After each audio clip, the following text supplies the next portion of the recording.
What is going on, everybody? Welcome to the podcast, and today we will be talking about a beloved anime character and one that inspired many, Son Goku, or, from his Saiyan heritage, Kakarot. Now, there's this misconception out there that Goku realistically has had no character development, or more of a flat character arc, and in some cases, a negative character arc. Now, what a flat character arc is basically the character in question has no development at all and just continues on the same path. A negative character arc would be basically they go backwards in development rather than forwards. This could be the result of maybe the author not realizing what's going on, or perhaps something far greater. Now, moving on to Goku's character development, we notice that in the very first original Dragon Ball series, Goku has inevitably a ton of character development, from caring about his grandpa Gohan to discovering more and more about the world around him, even learning more and more about life itself, even learning different things from, say, Android 8, who told him that life is precious, learning from other people like Master Roshi and Krillin about life on Earth, even understanding more and more about fighting as his life went on, even learning from other teachers throughout the Dragon Ball series. However, more of his development happens within Dragon Ball Z as well. In this series, we see Goku strive to be one of the strongest fighters and learn from those villains that come forth. For one, we notice that he's a very loving father towards his son Gohan as he risks his life and even sacrifices it to save him. Now, obviously, we do realize that in Dragon Ball, there's the plot device known as Dragon Balls that allow him to come back to life later on in the series. Even funnier is the fact that even afterwards, Goku goes strictly to King Kai to train to become stronger for the upcoming threat, being the next group of Saiyans, who we later learn are Nappa and Prince Vegeta. Now, obviously, Prince Vegeta is a more effective character in this saga because he's the one that showcases to Goku what the Saiyans truly are and what they can possibly become if taught wrong. Now, Goku and Vegeta within this arc are basically perfect parallels, and many people who know about the Dragon Ball series obviously know how this works. Vegeta is a prince who basically was told that everything would be handed to him, and he constantly believes that he will always be the best.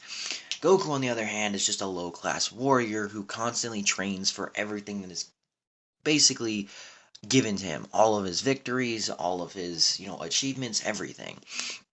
Even to the point that when Vegeta and Goku finally clash, it's still not enough to prove that Vegeta is just a far better fighter than even Goku can handle, to the point that they have to drive him away, even trying to use a new technique that Goku learned, which was the Spirit Bomb.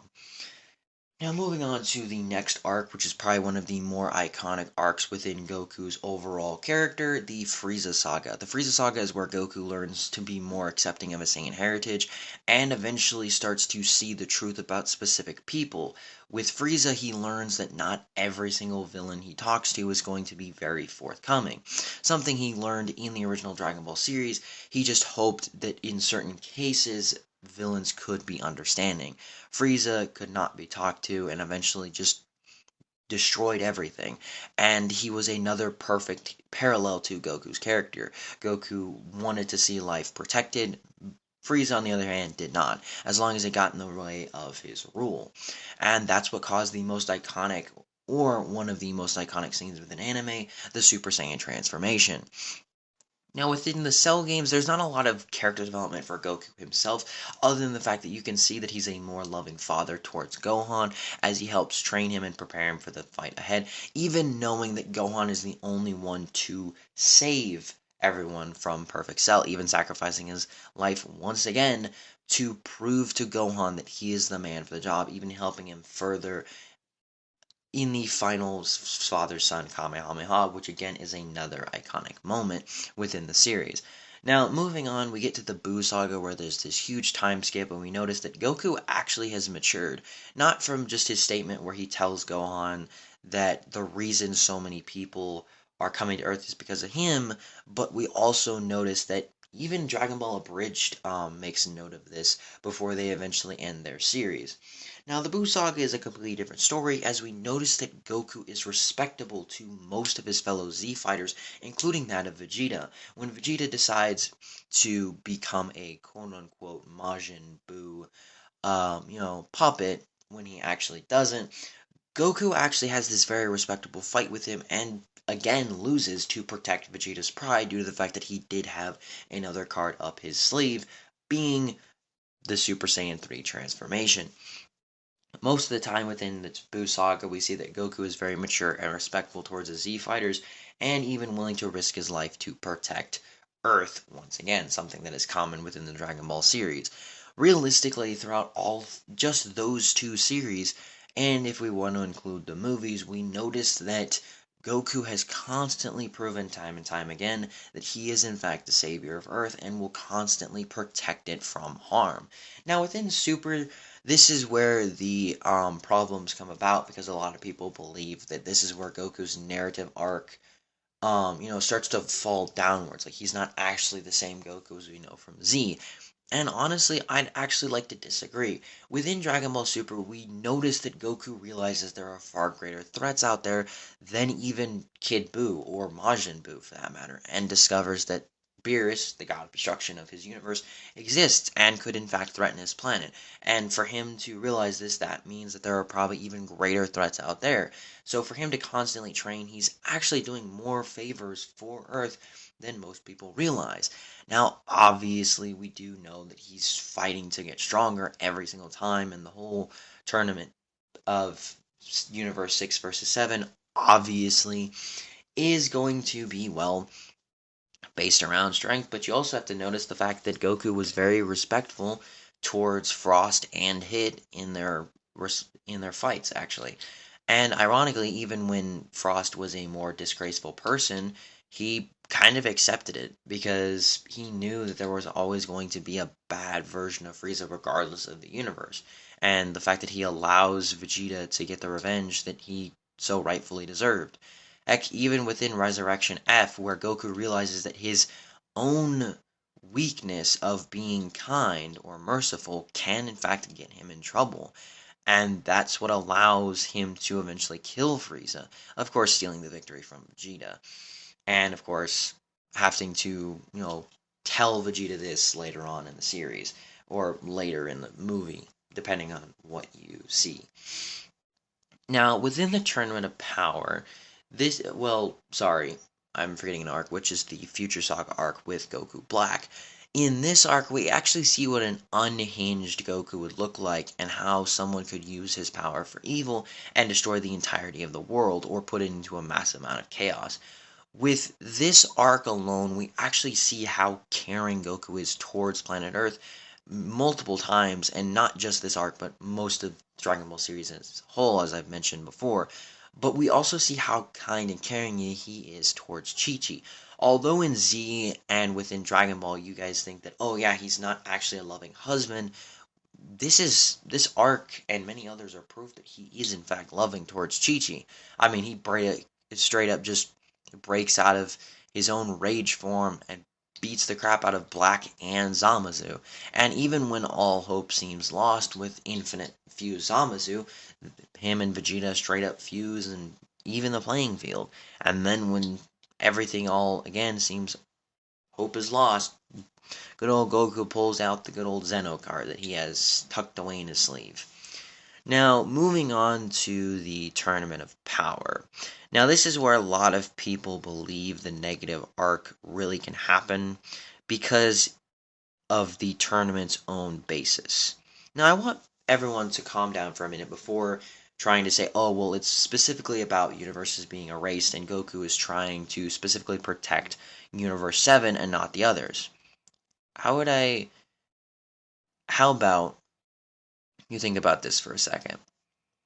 Zeno's whole point for this entire tournament was to prove that, in fact, mortals can make the right choice. I mean, the Grand Prix says it himself. It was a test. The whole tournament was. The fact that Android 17 was able to realize the truth and wish back all the other universes that were erased means that in fact, Zeno was correct, and he even knew this was going to be an outcome.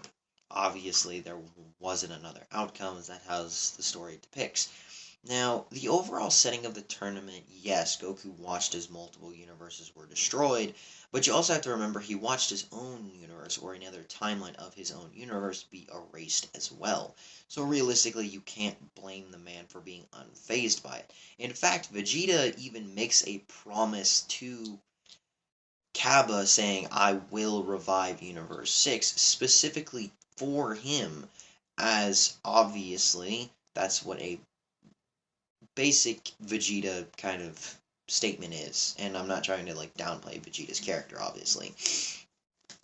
We even notice that Goku is very trustworthy towards his friends, even using this against Jiren, and even is willing to fight alongside Frieza, the same person that basically tried to kill him multiple times. The thing about the Tournament of Power isn't the fact of, yes, the universes were erased, and yes, this happened. It's more of the fact that Goku knew for a fact that the universes were going to be brought back, or rather, that he hoped they would. I mean, from what he could see, he tells Jiren before Universe 11 is erased, I hope we fight again someday. Like, 100% realizing that that was an overall test. Goku's not some dumb moron as most people take him out to be. It's just the fact that, yeah, he's just smart, and sometimes it's best to understand Goku's character. Obviously, that's not the podcast episode isn't going to include the Moro arc or the Granola arc or even the Gas arc. And yes, I just split those into 3 arcs. I know technically there's only 2 new ones within the manga because obviously it's kind of more of a spoiler alert thing, and I don't know if any viewers have actually seen the manga. Now, of course, we are going to talk about the Broly movie and how Broly did in fact affect Goku as a character. This movie was probably one of the best Dragon Ball movies because of the story implied within the entirety of it all. It's specifically about a father getting revenge on the Saiyans themselves because of what they did to his son. And obviously, Broly being who he is, he has to listen. Within this movie, we see that Goku is way understanding of what Broly is and tries to understand him more within his fight, even going as far as to fight him again and again and again, trying to get back up. Obviously, though, Broly is a far superior fighter because of his overall narrative, or at least what the movie wanted him to seem, and then Goku and Vegeta had the confidence to fuse once again, but this time through the fusion dance. This goes to show that Goku is realizing more and more that there are going to be people within his own universe that he himself cannot defeat alone. And he realized this even within the Tournament of Power. It's just they decided not to fuse because of obvious reasons. So, realistically, every single movie that is canon, every single arc that has happened thus far within the Dragon Ball series has showcased Goku growing as a character, either maturing, respecting, or just overall showcasing his growth in some way, shape, or form. And this is a reason why Goku is such an inspiration to many other anime characters, like Naruto, like Luffy, like Natsu, like Ichigo. Many stories have been inspired by Dragon Ball solely because of how Goku has been affected as a character within his own series. And that's just the truth. You can obviously disagree, you can obviously have your own opinion. I'm not saying it as a fact, and I'm not saying it objectively. I'm giving my own analysis, and that's what this whole podcast is about. Is analyzing a character that I believe should be known about. And honestly, I hope people can take this into heart, or at least remember that sometimes analyzing the character is probably better than just thinking inside the story. Sometimes it's better to think outside the box, if you get what my drift. Well, this will be the end of the first official episode, so thank you guys so much for joining us. Meet us back here next week for episode 2. Bye.